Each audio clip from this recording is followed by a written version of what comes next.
Oh, welcome to the She Sells Weed podcast. We are your host, Mindy. And Jax.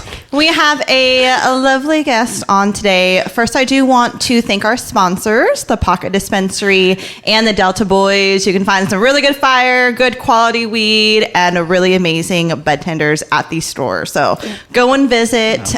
We have Spenta here today, A.K.A. Smoking Spent. So Spenta has a lot of really amazing experience in the industry for sales, marketing, dispensary support, and then also community leadership and coming together as an organization as a founding mother of Grown Woman Good Weed. So welcome, Spenta. We are so excited to have you on today. Hey, thank you. Welcome. Thank you guys. I'm so honored and I appreciate this opportunity so much. So thank you both for this creative idea and for getting us out here, because there's a lot of us women who sell weed. So I'm super excited about this. Thank you guys so much.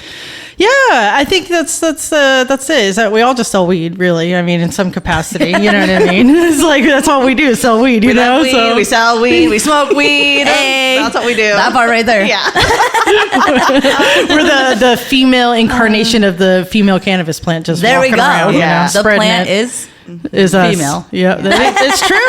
It's true. It's true. Yeah, I do love how, when we were talking about bringing you on and what you want to talk about, it was about empowering women and supporting women. And that is very aligned to our mission and what we're doing. Mm-hmm. Why do you think that women need that voice? Like, do you think it's not happening? Like, do you think we need to empower it more? Basically, what I see is you'll walk into a room of 80 men and there's probably 5 women. Mm-hmm. So that's mainly what it is. It's basically just what we saw.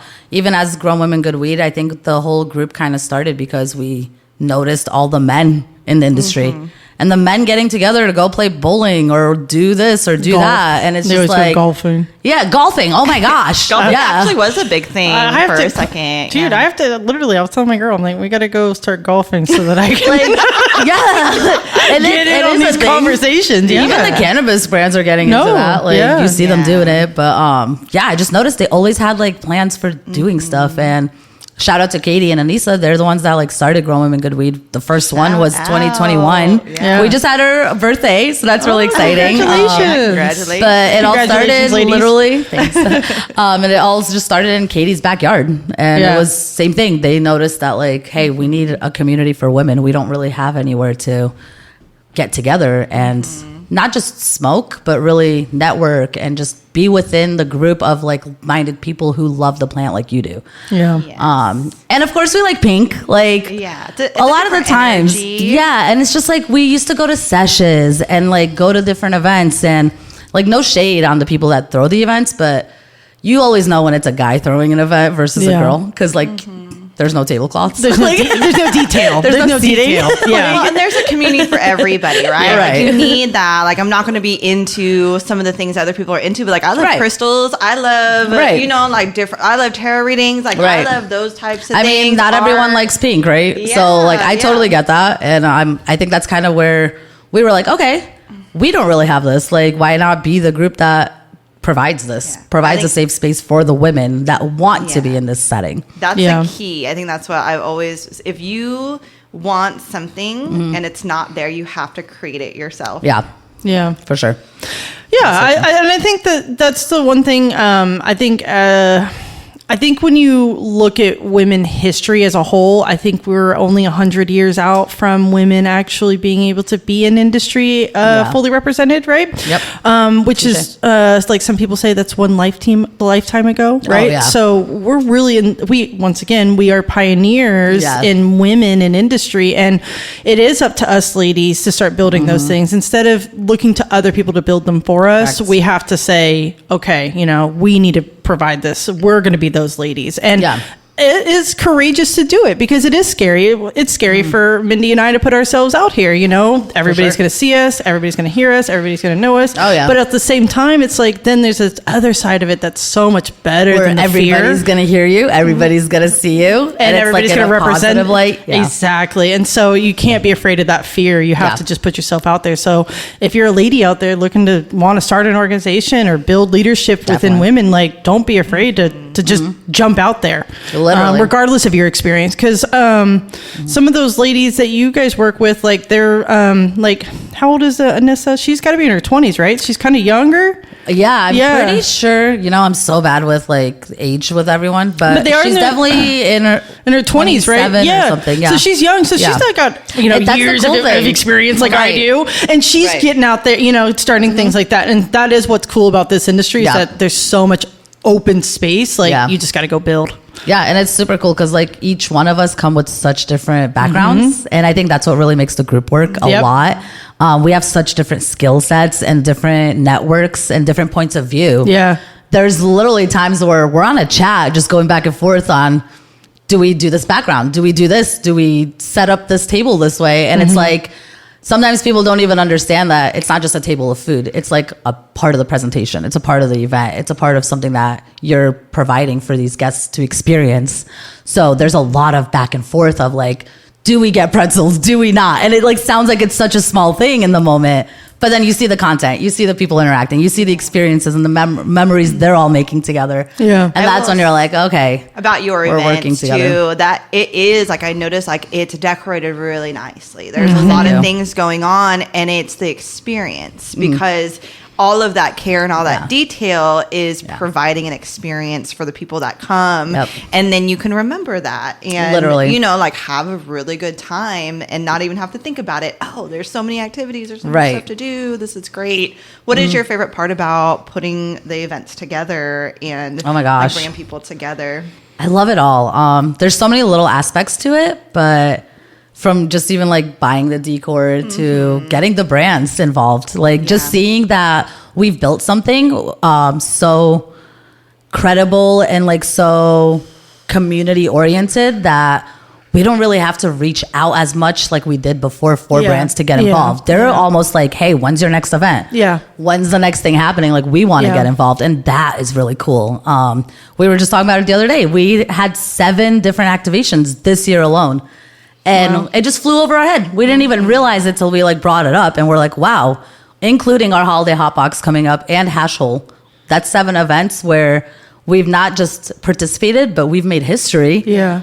State Fair, thanks Mindy. Like that was a huge part. And all we had to do was drop off the photo op. But the fact that we were represented in that setting was like huge. And I'm going to tell you about that wall at Hall of Flowers. I watched so many women walk up to that wall and just be like, this is us. Like we're here, we're represented. And my boss who helps me run Delta Boys here, she was with me that day. And like for both of us to like have this like really special moment. I love that. Thank you for providing that for the ladies. Taking part of that. That was like the whole point of that vision was really, I told my boss, I was like, I wanted to just say wow from far away. Like I want people to be like, what is it wow? And that's why we're like, it's the wall of women. Like we want to be represented. We're in this industry. We have C-suite people. We have marketing managers. We have BAs. We have CEOs. We have business owners, like buyers. We are all in this industry with you men. Doing just as much as the legwork as you guys are, right? Yeah. And that's just really all we wanted. We just wanted a little bit of a representation. Yeah. And that was kind of like a trial and error type of thing. Like they wanted to see where that goes, and it was honestly so successful. Like we have a meeting set up to talk about Ventura. Yeah, and the photography that you guys put next to it too was also a really cool story that was being told also. So it was also cool. Like we're all together here, but also here's like a really cool story of some older ladies. They've been in it a long time. That was super dope. That was actually Hall of Flowers did that without even like that wasn't even part that of was our like thing. Perfect. And when Rama was like, hey, we're thinking of putting that there, I was like, oh my god, like thank you. That's huge. Of the activation. That is so super cool. We met one of the farmers from Moonmade Farms. She was there in front of her painting. Cool. Wow. And then she came put up her picture. Like that is so cool to us. And I was like, wow, we are getting like these amazing women represented. Like she was there with her giant weed package, like that was super cool itself. And then we got to put her in our content. We had her on our wall. And that's literally, those are the people that we want to highlight too, because we're all smoking it. Yeah. But how much of the time do we even know who's growing it? Yeah. Right. And then how much do we even know if it's a girl growing it? Like we know we already got worked twice as hard just to like get the light on us. Well, right? as a female that loves cultivation, I found it. I'm a retail manager for a reason. It's very, very hard for companies to put their trust of cultivation leadership side into women for one reason or the other. Yep. And so I just found it was.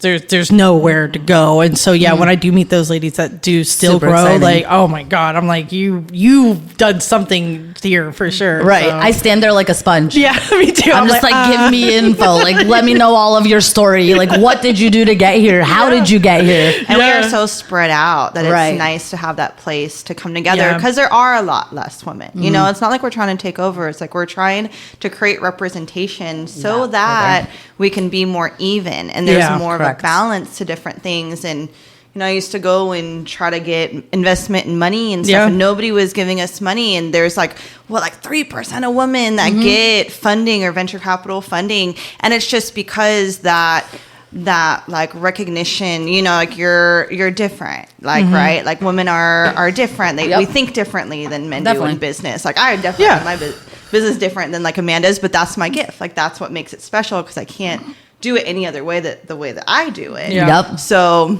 having that, like if we get more women investors and more women are going to invest in women, right? Like it like goes and you have mentors and those people that are doing it, then they know, you know, like linking up with people that want to learn. It's so magical. Well, and I do want to give a shout out to those guys that are participating with women, and they are not. There are a few men out there. I can't right off the top of my head. I can't think of certain guys I want to name right now, but I know that there are allies out there because I've come across them. Oh, for sure. And it's real quick. Sure. Like, oh, okay.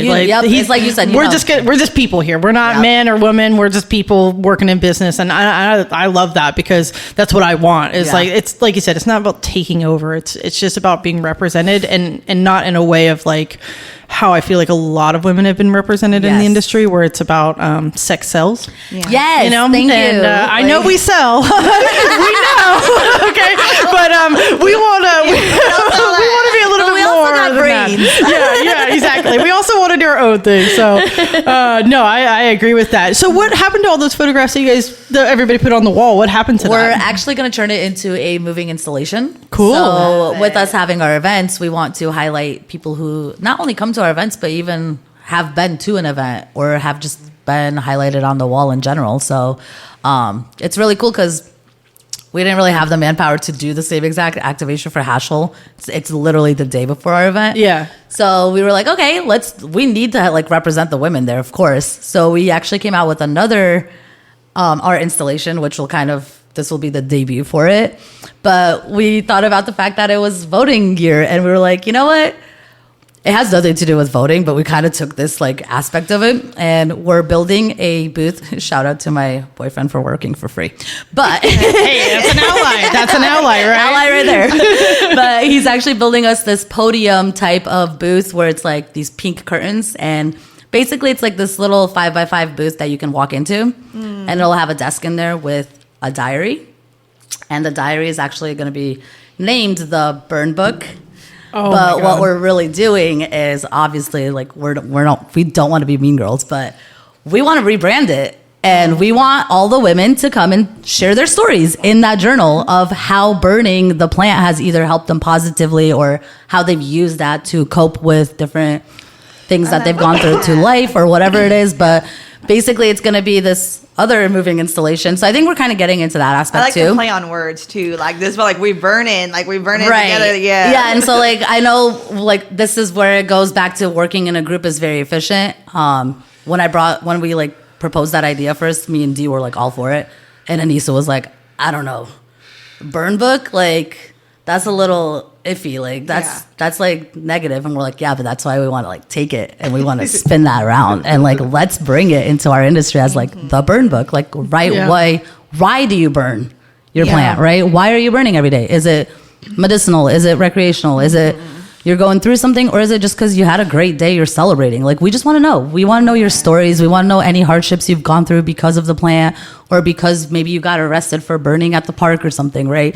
Yeah. These are the stories we want to like your burning stories. Yeah. And that's initially what connects us all, right? In this industry is this plant. So what are the stories behind it? Let's see it. Let's like find out. And then maybe in our other future events, we could use that as something else where we either have you guys come up and share your stories or like we do something around it. Are you going to keep it anonymous in the book? Yes. Good. Okay. Yeah. Cool. And there will be like, this is where I love working in a group, because once Anissa said that, I was like, that's a very great point. So we will have like a poster in there. It'll say the rules. Like you cannot write anything derogatory. We will take it out. It's a page. I'm going to rip it out. So what do you want to do? You want to either be in there positively or you don't want to be in it. Yeah. So we'll have like all the guidelines for it too. Well, I think that's one thing too, is like, I think they're really, I mean, people can be angry with each other, I think, but I think it's like people things. It's not necessarily like ethical things. Yeah. Like if it was ethical things, then I think that always should be brought to light, because, there are unfortunately people in the industry that do unethical things. But if it's just because you just don't like somebody because you just don't get along with them, like we don't need to. Don't be putting that in the book. Yeah, but you need to keep this that stuff at that home. Burn book.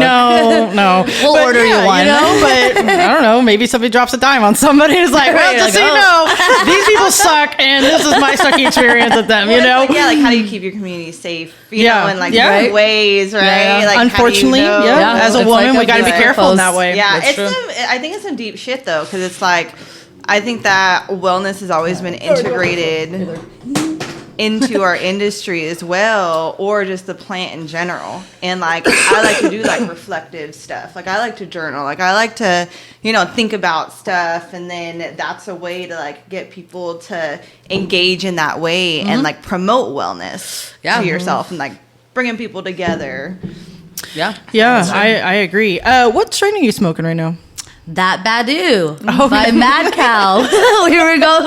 We were talking about that earlier. Yeah, nice. What are you smoking, Mindy? I was smoking Nightshade by Connected. Okay. So shout out Anissa. Okay. I got some top shelf Skywalker OG. Nice. Love the Skywalker OG. It's one of my faves for sure. You got a mix in here. Yeah, we do.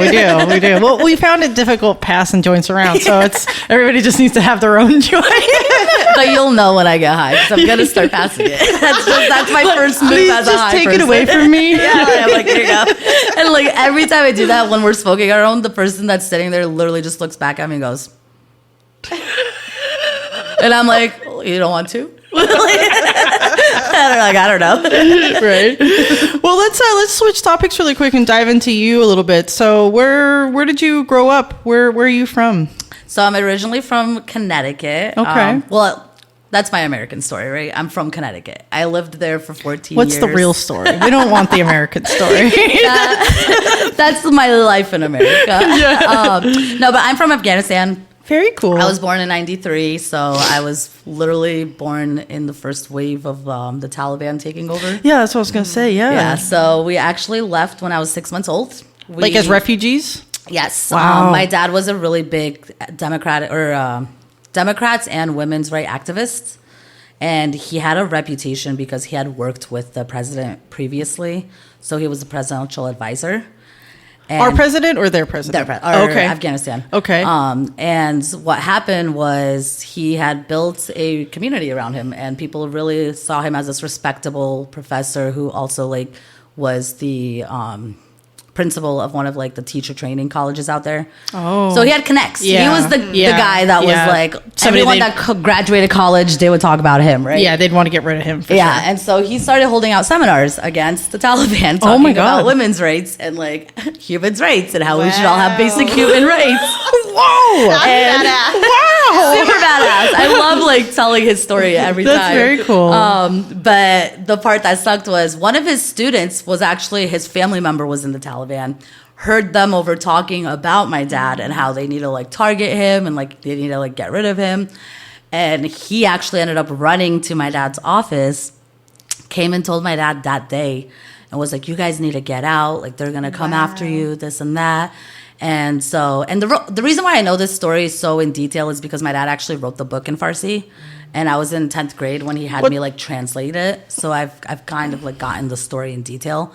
But I personally was only 6 months old when I lived it. So like, this isn't from memory. This is from like what I've read. Yeah. But like what your parents experience, like that energy is there. So it's great that you know exactly what happened. Then you can like, you know, understand them. Exactly. Better. Yes. That's very true. And so like, I know the sacrifice they've kind of like had to make and the things they've given up. But in that story, he just talks about how I was only 6 months old and he was basically like holding me by my arm, dangling, and running through like some tunnel because we had to go underground. And we took everything we could that like we could carry. So my siblings don't have baby pictures. I do, they don't. Because like I started growing up in Pakistan and stuff. So we just had everything we could. And I have 5 other siblings. So it was a family of 8. I was the baby at 6 months old, and my oldest brother was probably like 15 at the time. And so we dipped, and my dad had a good amount of money at the time. We were like a governmental family, so we had our own driver. You know, we got like, it was a little different back then.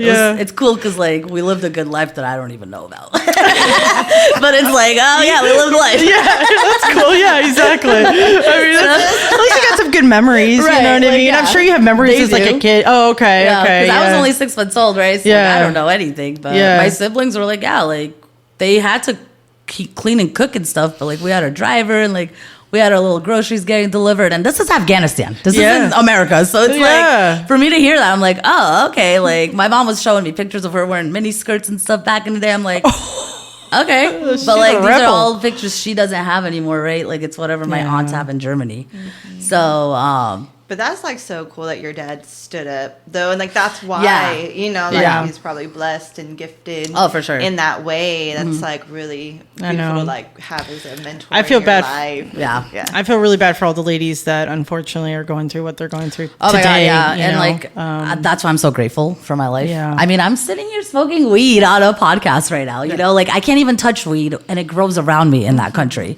So it's just like it's so true. It's like crazy. I'm just like, but maybe mind blown. But maybe that's why you're attracted to it. Because for what it's worth, it is a part of your culture. Right. I mean, that. I mean, I've always said like I would love to go to the Middle East for the cannabis, but I mean, I could never go. I mean, look at me, like no, I'll be kidnapped in a heartbeat. Like no, I don't go.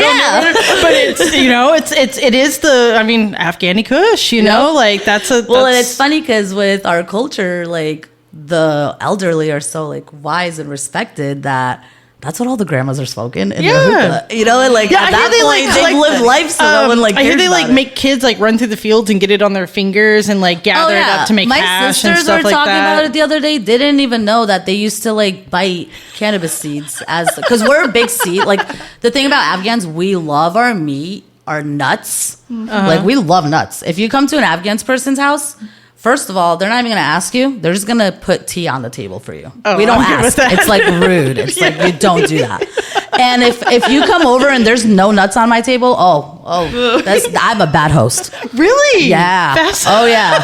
You got to have like the little setting of like the nuts, and they are on each little compartment, so it's not just one nut. Like it's not just a bowl of pistachios. You got an array. Okay. Do they grow there? Yeah. Okay. We do. Very similar to California. Okay, the land structure. I see.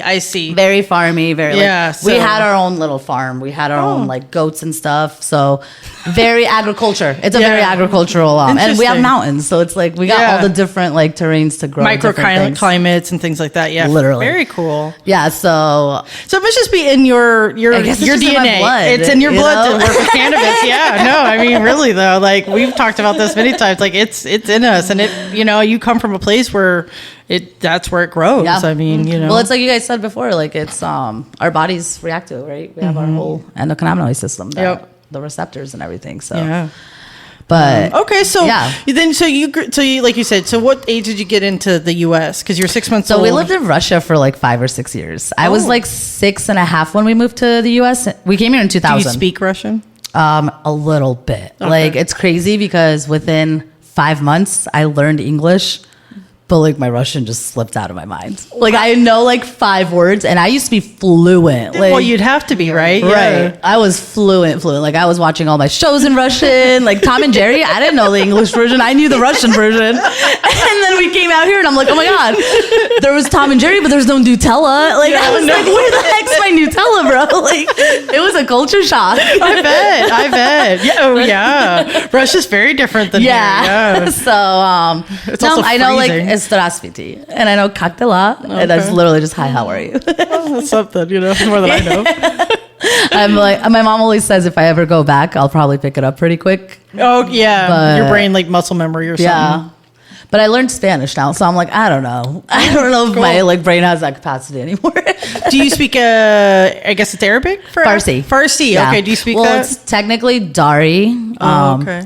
But Farsi is like the neighboring language which Iranians speak. Okay. And it's funny because like the dialect I speak is it would closer be different to Farsi. Oh, okay. Yeah, because it's all different based on where you are. Yeah. But yeah, I speak Dari basically. That's interesting. Very cool. Very and it's funny because even with that, I speak it fluently, but I cannot write it. Oh. We read and write from right to left. And it's like squiggles. So like certain letters will like turn into something else when you connect it. Girl, it's a trip. You're like, I don't know. I messed up the whole sentence. I put a wrong line somewhere. So like when I translated my dad's book, oh my God, it was like a shit show because I'm a freaking sophomore and I'm like just getting into partying phase. So I want to like go hang out with my friends and party. But my dad's over here like trying to change our life. And I'm like fucking naive. Oh my God, Dad, it's so irritating. Right? I'm like, God, can I just go hang out with my friends? And so we had to like sit down together. It's not like some side project I could just do because I couldn't read it. So he's sitting there like reading line by line and I'm like writing line by line. And I'm like, God damn it. Like I have more homework now and I don't even like go to school for this. Like what am I doing right now? And now 10 years later, I'm like, damn, I wish I like translated it better. I'm like, I wish I was like, you could really, probably like, remaster it. I'm sure you could probably redo it. I've kind of thought about it a few times. I'm like, maybe if I just grab it from and then you can put it on, is it on audiobook? No, well, we never like published it or anything. You should publish it with Amazon and everything. We tried. Well, this is before the internet kind of took over because it's like 10 years ago. Yeah. He tried publishing it, but it was literally the old route where you print it, put it in with the cover letter, send it. Yeah. We sent it to like 30 publishing companies. No. A sophomore translated that. So. Yeah. I bet you could you could probably retranslate it or pay for somebody. You probably find it on Fiverr. You probably get on Fiverr and find somebody to translate it and then just upload it to Amazon. I mean, from what I understand, they take just about anything. As long as there's no copyrights, like they're like, whatever. I know, like, I should, huh? That'd be cool. Because we tried to find like a ghostwriter. Okay. But then he just like kind of switched the whole like thing, and then he wanted it to be from my point of view, like from a woman and stuff. And I'm like, okay, but this isn't my story. Like this is my dad's story, and like that's what we're trying to publish. Like I'm not the one that ran through the tunnel. Like I get what you're trying to do, get a woman's point of view on like the issue, but like that's not the same. That's not the story. Yeah, the documentation is so important. Yes, though, like having it there and having other people be able to experience that story, and it is this crazy place in America where people come from all these different countries, and like some of us are like the rebels. And like the ones that are gonna move mountains and because you have that resilience, you have that within you. Yeah, so that's so cool. So how was growing up in Connecticut? Oh my God, it was boring but fun. I don't know how to put it. Like, well, first of all, the only way you could get high back then was to take a hike and like go into the mountains, and then when there's no one there, you can finally spark up. Oh, really? Yeah. Like, so it was like super illegal. Oh my God! Like, and I was telling Mindy earlier, we were not paying $20 an eighth. Okay, we were paying $20 a gram. A gram, like that's like that much. That joint, basically. Yeah. Yeah. And I get out here, and we couldn't get weed at the dispensary, so we followed the guy that did, and we like caught him at the red light. We're like, hey, yo, can you like get us some weed? Yeah. He's like, yeah, maybe over there.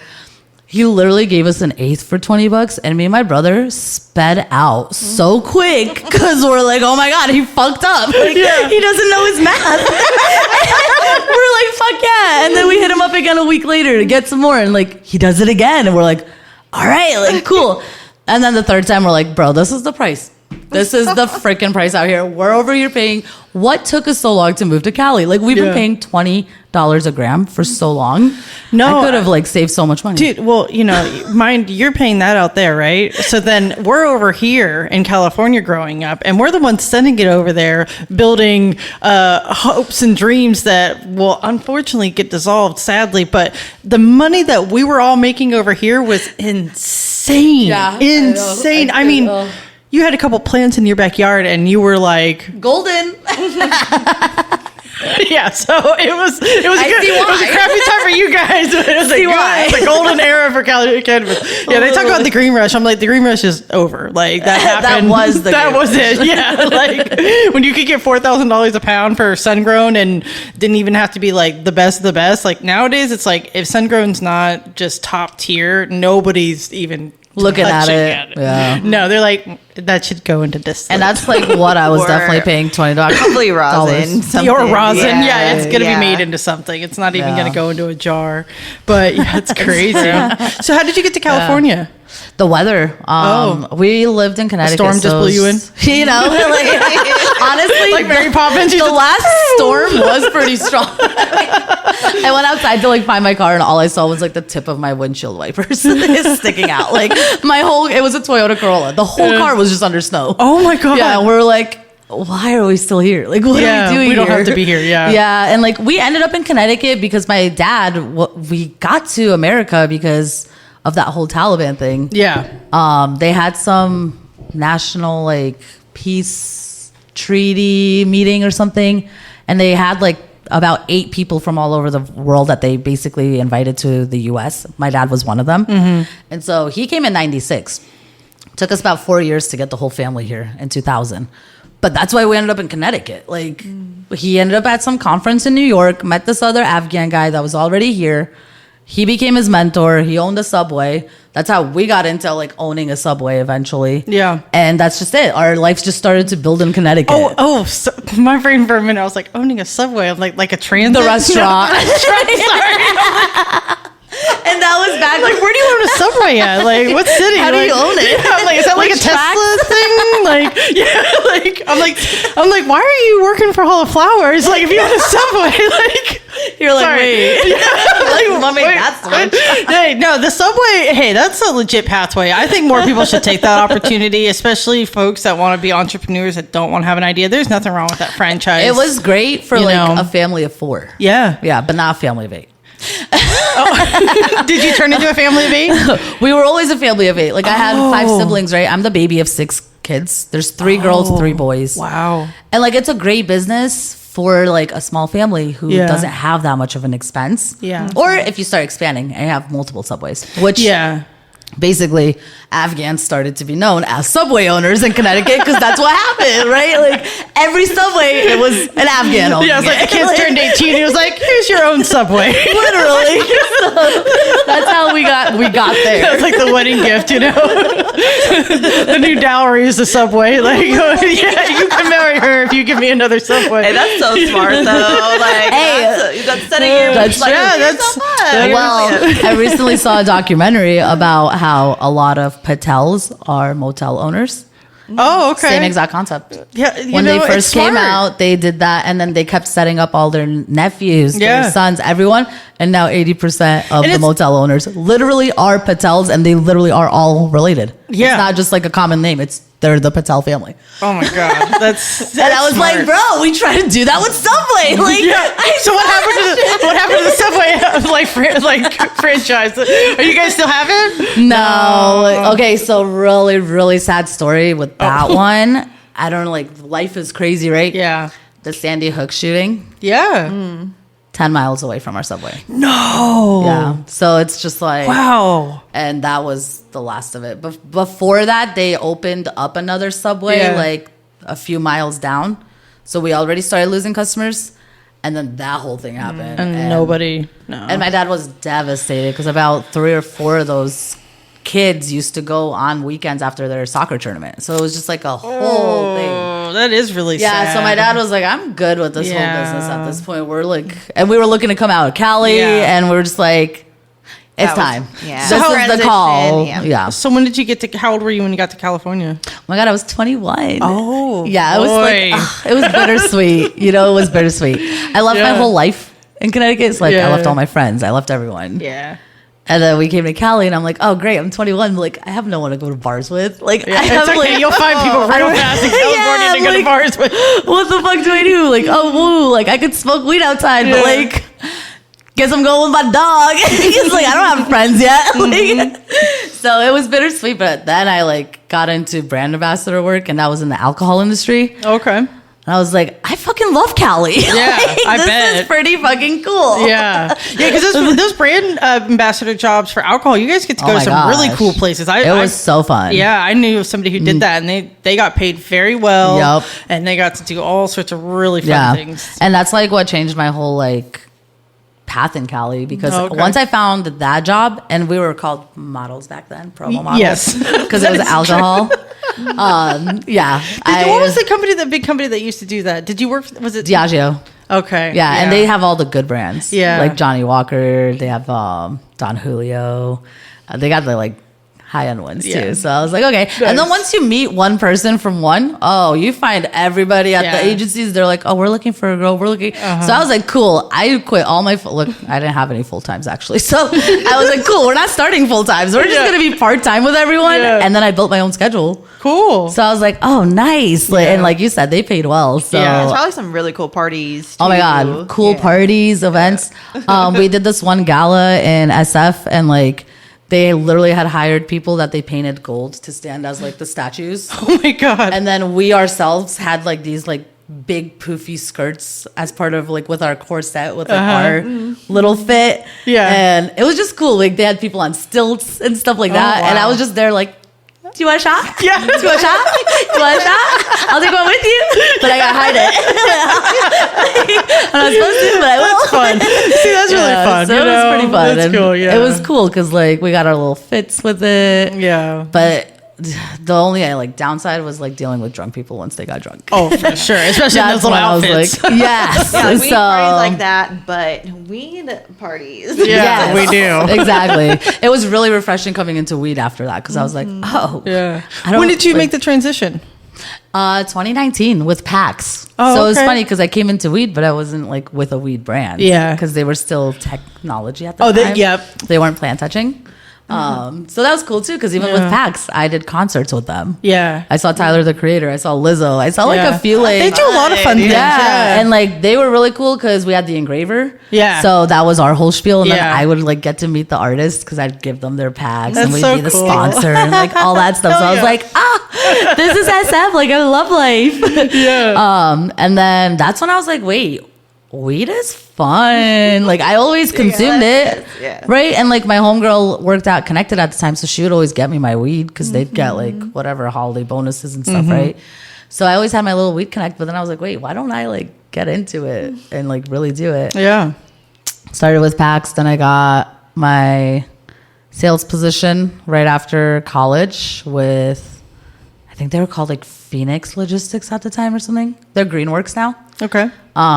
Yeah, got thrown into sales with no training or anything. Never got trained, and I was like, I don't really know like what I'm supposed to be doing. Oh my gosh! So, and the guy's like, "Well, you're a quick learner. Like you'll learn quick." I'm like, "Yeah, that's fine, but like I just need someone to like show me it." Yeah, a little bit. Yeah, like you got it. Here's like these stores and hit them. I'm like, okay, cool. Like, yeah, but like, what do I do? Like, what do you say? Yeah, like, I don't even know. Like, who do I ask for? Like, and he goes, "This is wholesale price. This is that," and I'm like, what do you mean wholesale price? Like, I didn't even know. And he's like, I told him, I was like, guys, I told you my background's strictly marketing. Yeah. And then they saw me like doing a bunch of reels to like get sales, and they're like, wow, you're right, you are more in marketing. I'm like, I've been like saying that. Like, why is no one listening to me? And so I finally like realized, I was like, I'm just gonna like let them do their thing. And then I found another alcohol brand job where it was for gin, and I just got to drive to Bevmo's. Oh, fun. Literally, the whole job was driving to Bevmo's. And just dealing with the displays and stuff, huh? Yeah. Merchandising. And I'm like, dude, this is so fun. Yeah. And like the owners and shit or managers loved me because I'm always walking in with a little sample for them. Yep. And I'm like, hello, like I know what to do here. Like, you don't even need to train me. Like, I got some cool bonuses because I got some cool displays and stuff. Yeah. But I think that helped you, like with your dispensary work, because it's pretty much the same thing, right? Like you go into the dispensary, they're like, the same thing. Hey, put this here, make sure the promo, the branding is out there. Exactly the same, literally. And like, I would have to like count, like, okay, how much do they have on their shelf this week? Okay, they're selling, they're not. Yeah. We should probably place it over here. Like, what do I need to do to place it by the register? Yeah, all that stuff. So it was cool. And I used that exact skill to get my Arnie's job for marketing. Oh, cool. So that was like my first like Uncle Arnie's job. Yeah. Oh, cool. Shout out to my girl Gabby. Yeah. That's how I got that Lexi. job. And same thing. They weren't hiring for a marketing manager. They were hiring for a sales rep in the East Bay. And I was like, I'm not in sales, but I've always been like an opportunist. I've always been like, you know what, shoot your shot. Closed mouths don't get fed. So I'm like, let's see. That's true. Always ask. True. It's always, worst thing is like, you'll get a no, right? Yeah. I applied, I got the job, and within 2 weeks, they switched me to marketing manager. They were like, we need you way more in marketing than this. And I was like, fuck yeah, like this is my avenue. Yeah, let's go. You. Yeah. Yeah. And so we did that. I was there for a bit, and then they laid off their whole marketing department, which was me and my boss, the CMO. So I was like, okay. That's whatever. When I started my lash business. That led to that because I was like, no one can fire me from my own business. Except I ended it in 2 months. 14 hours later. Oh yeah, like 3 back pains later. So you're with Hall of Flowers and is it Pabst Lab now? Yeah. So funny story. I got into that a month after starting my lash business. I was like, oh cool, steady income. Like it'll just be my part-time steady income till I build my business, and then I can like just quit everything and like run this, and I'll make bank because it's like $200 an eyelash set. Yeah. Yeah, no. I found out I hated doing it, first of all. Because, like, most people that come, they're either falling asleep or, like, they're, like, not really talking much. So I'm, like, listening to podcasts or whatever. And I was like, I need to talk. You have to like really love putting at it. I just love this. Like that's your. I like that you tried though. Like you put it up and you try, because like sometimes that's what stops people. Yeah, is like you're gonna learn so much what you like, what you don't like, how to move through the business world. Because like you already come from like a family that like own businesses. You're like, okay, well, let's just pop this up. That's so true, because that's what I realized. I was like, wow. I love running my social media page for my lash business. I'm like, this is so much fun. Yeah. I was doing more videos than I was like actually doing lashes. And I'm like, yeah. You should maybe create your own marketing agency. Look into that. That might be. I've actually been thinking of that. Yeah, like do it. Sort of content don't do one of the silly courses online, because you can find all the information for free on YouTube. Yeah. But if you like that kind of stuff, that's like get into more of that aspect. Dude, people need that all the time. Making the content, honestly. I love it. That's what people in editing and all that. That's what people need, because it's fun. You'd be surprised. Like once I started doing this and stuff, like I had to kind of learn how to do all this stuff. Like we talked about. You're like, I don't even know how to get that started. Yeah, that's and I'm like, it's not that hard. And it's the same thing with the marketing. And if you really enjoy it, because I went down that path for a second, because I like the creative side of it, but I was like, that's just not for me. Couldn't see myself doing it day in and day out. But for somebody like you that obviously loves it, oh my God, because then you can be your own boss and you could tailor it to cannabis. And, that's like my like end goal. Yeah, even with like growing a good weed, that's why I love it so much. It's our passion project, because it's like turn it into a marketing business. Now it's a marketing business. Throwing parties and stuff. Like I'm making content for it. That's very cool. We actually have one of your partners coming on next. She's in January, right? Diana. Yeah. Hey, I love Diana. D. Yeah. Shout out to D. She really like got us together with the consumption lounges with you guys. So. Yeah, organized. Yeah, that was big. That was a big moment. That was a big turnout. Shout out to Sac City. Yeah. Hey. Yeah, for sure. Yeah, I used to go to Sac City. Everybody out there, grinding and getting those lounges done. So that's very cool. We'll see how that moves with the events and how we do different things. That's going to change it. It's such an important part of like building community, but also, like you said, like the marketing. Like at the end of the day, like we also want to work together, but we want to work together and have fun and build relationships. And like you can't really do that without having a space to be able to do that. So that right there, the space to do it is the huge challenge. Well, and I think with the signing of the bill for the events and like the food consumption and everything like that, I think that, you know, you mentioned Hash Hole Island, or not Hash Hole, it's National Hash Hole. Sorry, there's two events with the Hash Hole. But the National Hash Hole's coming up, and like that's like a good event that like is rolling around on a regular like yearly basis. That's kind of what we used to have back in the day prior to legalization, like the high time events and stuff. And I 1000% believe that is what got the industry in California so set up for the legalization transition, because people were able to interact with the public and their brand one-on-one, and that is not something that's happening right now. And I think that's a big problem for everybody, because like you said, with alcohol, it's like you get to go to all these events and parties, and like up until recently, it's like you couldn't really do that with cannabis. That's true. Yeah, so it's going to be really exciting to see what happens with, you know, your guys' events and things like that. So even Hall Flowers, that's kind of like same thing. That Consumer Day, and we got that was so much good feedback. I heard it was like 8,000 people. Yeah. We had 7,000 in Shade Park for the joint sesh.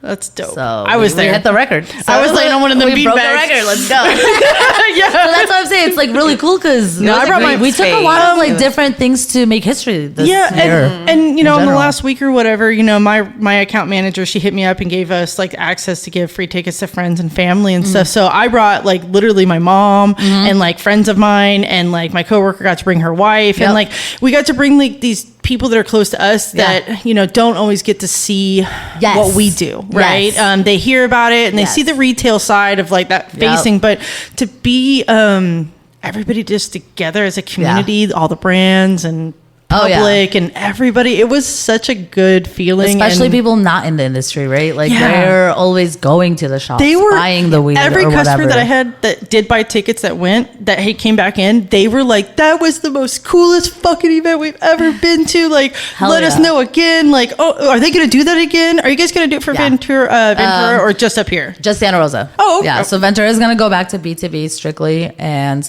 that's because it's a new fairgrounds for us. They're a lot stricter. So are they? We didn't want to push Santa our Rosa luck, has been pushing weed events since and that's why we're like, this is our OG fairground. So like, and let's keep it this way, you know? Yeah, it's big enough to where like you could set it all up. I love the you could even little different spaces and like the more activities. Yeah, exactly. And like even the Sonoma Hills restaurant that we did, like in the back. I've never used that building before. Yeah, that was so cool. Like everything, I got a buyer ticket. Like I was like, this is cool. And what was so cool about that was I have never really gotten an experience to sit down with other buyers. Yeah, without any bud tenders and no brands. It's just us sitting at tables, and a lot of us, you could only be a buyer to get in there. So a lot of it was just one person going in by themselves. So everybody sitting at tables was like having to kind of get to know each other. And I sat next to a lady who, oh God, I can't remember her name right now, but she runs 3 rows down in Santa Cruz, and it's a really small kind of little touristy shop. I know who you're talking about. God, what is her name? It's something kind of unique. I talk to Chad a lot. Yeah, anyways. Chad's her CEO. Yeah, anyways. And I sat down next to her and we got talking. And it was so cool because her and I run a very similar program and store and everything. And I was like, I never got to meet anybody else who experiences what I get to experience every day. So it was a very good thing. So I'm glad that you guys have like found ways to put people together that need to be together. You know, it's like, nope, here. Yeah, you live the same life. Yeah, here. You guys all stay together. Nobody else gets to go in. No brands, no buy. You know, nobody hassling you guys, and you guys get to just, you know, be with each other, because I think those conversations, like, it just builds more and more community and more energy together, and it just it's what grows this industry 100%. Yeah, that's true. So, oh my God, I love hearing that. That's so cool. Oh, Hall of Flowers that's like the feedback we look for, you know. I know some people are haters on the event. I won't lie. I know that's a thing, but for me personally, I love it. I want you guys to continue. I want you guys to keep making that event bigger and bigger so that it becomes, as big as like an MJ Business Con where people are flying around the world to come to it because it's a one-of-a-kind experience. Well, we got some things in stores. Yeah, so I'm sure you guys do. Ventura. It changes every year. I mean, every year it's different. You never know what to expect, So I know I think that's what makes it so much fun, like working with them. Yeah. I started 2 years ago, but I started on the retail end. I was working with Alex. Oh, okay. Yeah, and I was the one calling. Oh, Alex is my lady. Yeah. And so I would just call dispensaries, be like, "Hey, don't forget you have 2 tickets, like to the show. Are you coming?" And like we would register them. And then it's funny because PAX was actually hiring again, and this is right before our May 2023 show. And they made me a decent offer, and I was like, "Oh!" And at the time, I was still like full time, but I was just doing retail with All Flowers. And so I told the team, I was like, "Hey, like I might get my 2 weeks soon, blah blah." And shout out to Chris because he was the one that was like, "What?" I was like, "What do you mean?" Like, yeah, I got a good offer. He's like, "Hold up, I just talked to Danny the other day about Chris." Shout out to Chris because that's how I took the onboarding job. Yeah, I almost took the position with PAX, but then HMF proposed one that I couldn't deny. So that was about almost a year and a half ago. Oh, wow. And then right after, like a few months into that, I kind of flipped into onboarding / sales. And then I was like, oh my gosh, this is fun. Like, let me do more sales. Onboarding's fun and all, but like, I'm just collecting paperwork. Let me like talk to these people more and just have these conversations because I love talking to begin with. So I'm just presenting something and, ooh, thanks. And so yeah, I got into sales and everything else changed because I was like, okay, we're staying here for a while. Well, and you're pretty easy to talk to, so I'm sure sales kind of came easy for you because that's really what it's about is like talking to people and building the relationship. And you have to have a gift for gab, as they say, basically. A little bit. Yeah, that's true. That's cool. Yeah. So, I love that because sales is not where I would want to be myself. So it's tough. Give respect. Yeah, because people they'll pick your stuff apart. Like you'll go into the dispensary and it's just like, whoa, okay. Yeah. Oh, I used to sell massagers at Costco. So like, so I've learned the big tactic I've learned for every 9 no's, you'll get 1 yes. So like, I don't expect a yes very often at all. But once I've gotten like multiple no's, I'm like, today's the day. Yeah. Today my yes is coming. Yeah. Gotta believe. That's a lot of faith. Yeah. Right? Like that's a lot of like you gotta push through. Be like, no, like it's still gonna happen. It's gonna happen. Yeah, like someone like, we're just not interested. I'm like, cool, may I ask why? They just don't answer. I'm like, cool. It's cool. Hey, that's a good lead question. May I ask why? Yeah. But some will answer. And I'm like, thanks for that feedback. That's actually really helpful. Like, let me see if I could do something. I did the door-to-door sales to learn sales, so I agree with you. It's a lot of no's. Get off my porch. Yes. I'm not even gonna open my door next time. Yeah. Oh, that's fascinating. I went through that when I sold pies for middle school. Yeah. So. Oh. See, you've always been in sales, so you didn't even realize it. With that, it was kind of an easy sell because like, I lived in Connecticut. And you're a little kid. And like, who's not going to say yes to a $10 pie? Like, but it was cool. Yeah. I actually, now looking back, I'm like, they really set you up to like be a cool little like entrepreneurial type of person. Yeah. Because they had little incentives. Mm-hmm. If you sold so many pies, you get this. You sold so many pies, you get this. And then the big prize was like a freaking motorized car thing, which like as a kid you want. So like you're gonna go sell as many pies as you can to get that like $500 item. Yeah, we were literally dollars to schools as we grew up in public school. That's like because I think that money was for the schools. Like the money that we were selling for like was for the schools. Yeah. Like no, I remember it was like we had to do chocolate bars at our school. That was the thing. You we had lollipops too. Yeah, and you got to get like little prizes. The big prize always was the money tent. They'd let you get in the little money tent that blew all the money around. Oh my God. And you'd like have to grab, that was like the goal. Fun. I think you had like 50,000 points or something crazy like that, you know? Yeah. Wow. They brought that to Hall of Flowers when we were in Toronto for one of the brand activations. I saw. But I still didn't. They had that in the buyer thing, didn't they? Have that in the buyer thing? Maybe. I think they had that in the buyer didn't. Yeah, because I remember seeing it, but a line formed heck of fast. Yeah, that's how I'm like I never get to do those. Yeah. I'm like, there's a line. Okay. Yeah. Just like at our events, I've never gone to massage because every time it's like. And there's a line. I gotta go take care of this, so I'll be back. And I come back, I'm like, oh, there's still a line. Let me just go do something else real quick. Man, shout out to this massage therapist, man. I don't know how they take care of their bodies, because like they'll massage for hours, and they're like, it's it's fine. Sit down, have another girl. I'm like, are you sure? You must have really strong thumbs. Shout out to Tiffany. She comes through. Right?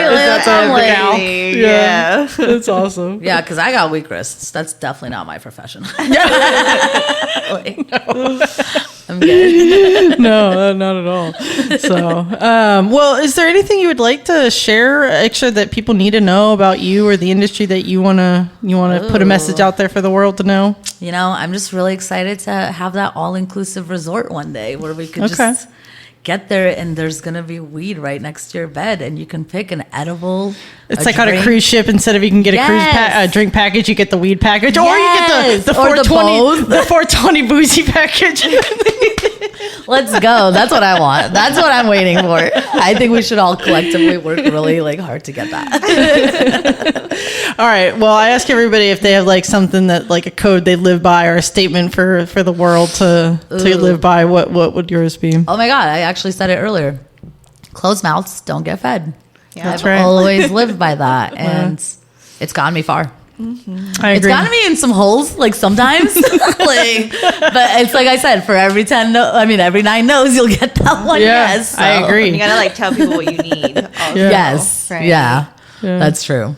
But that's what I love about the plant. Spenta, for of course, hanging out, talking with us. Yes, I really appreciate it. It's been fun. This is a fun conversation. Oh, thank you guys so much. Like, this is so fun. This is my second podcast now, so that's really exciting too. Yeah. So if you want people to find you on LinkedIn, or are you going to start another Instagram? I'm really like on the verge. I'm trying to see if I could get unsuspended. Okay. What was that again? What was that page again? Smoking Spent with a G. With a G. Because my first one was without a G. Okay, good. My TikTok is still without a G. Yeah, okay. I'm still on there. You're still on TikTok. Yeah. Okay, good. So TikTok, I've really like stepped away from my cannabis content. Because I got about almost 12K followers now. Oh, good for you. Yeah, it's thanks to a duck video. None of my own shit. I mean, it was my own video, but like, if you've seen a duck swimming in a pond in San Francisco, that's you, huh? With a harness, that was me. My dog's in there. You'll see. Do you have a duck? Yeah, I have a dog. Oh, no, you have a dog, but you don't have a duck. Okay, the duck was just happened to be there. I just was walking my dog, and he happened to be walking his dog and his duck. And the duck wanted to go for a swim, so he like took the little harness off, took his little shoes off, and then and then he threw the duck, but like the duck flew and like flew into the pond. It was funny. Oh my God. Yeah, so that video got a lot of traction. I got like 20 million views on that video.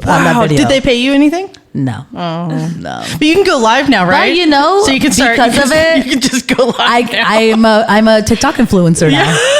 So you know how they have the TikTok shop? They send me stuff, and that's why I stepped away from my cannabis content. Oh, because you're like, I need money, like, baby. Hold up, this page is like, I can't get this one shut down. Like I ain't going. That was like a lucky moment of making that many followers. So I was like, there's no way I'm like. No, you can make real money on TikTok. Yeah. I mean, people make some so money. So far, I've made $40 off commissions. Hey, give it up. We're getting there. Though, it's there. Yeah, right. So like, okay, we'll start doing like more relatable content on there that has nothing to do with weed, but everything to do with weed. Well, if you want to find her fun, all the content you make is really entertaining and really funny. So you guys should find her on TikTok.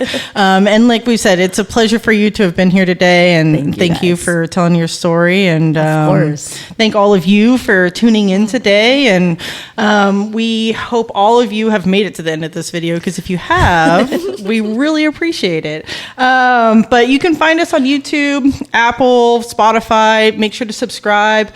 Leave us a comment or leave us a review. It really helps the channel kind of grow. We really want to get this out to everybody as much as possible. And then we're also on Instagram, Facebook. You can find us anywhere. We also have a little web page. So if you'd like to be on the show, I have a little link in our link tree on Instagram that you can click on, apply if you'd like to be on the show. And then any suggestions, we're always welcome to them. So I hope all of you ladies have a great day today. And everybody out there, have a fantastic day. We'll see you next time. Bye.